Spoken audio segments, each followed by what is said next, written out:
Plan ছিল ঠাকুর দেখব, but reality body বিল্ডারদের সঙ্গে ধাক্কাধাক্কি কম্পিটিশান।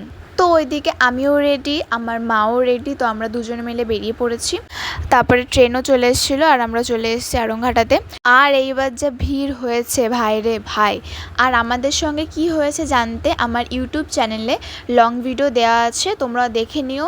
আর এই যে সেই ব্লেটের ঠাকুর যেটা নিয়ে এত শোরগোল, তো ওটা দেখার পরে আমরা একটুখানি কানের ফানের দেখছিলাম, কিন্তু কিছুই পছন্দ হয়নি। তারপরে গেলাম নেক্সট প্যান্ডেলে। তো এটা দেখার পরে আমরা খেলাম ঘুগনি, তারপরে খেলাম আইসক্রিম, আর দেন আমরা চলে গেলাম আর একটা প্যান্ডেলে, আপনজন ক্লাবের ওটাই। তো তারপরে একটু লাইটিং দেখলাম, তারপরে গেলাম আর একটা প্যান্ডেলে। এইবার ঠিক করে একটু ঠাকুরও দেখতে পারিনি, কারণ এত ভিড় ছিল, মানে কি বলবো। তারপরে ফুচকা খেলাম, তারপরে গেলাম নেক্সট প্যান্ডেলে ঠাকুর দেখতে। আর আমার এত ক্লাবের নাম মনে থাকে না, ওই জন্য বুঝে নিও প্যান্ডেলগুলো কোথায়। তো আজকের মতো এই পর্যন্তই, বাই।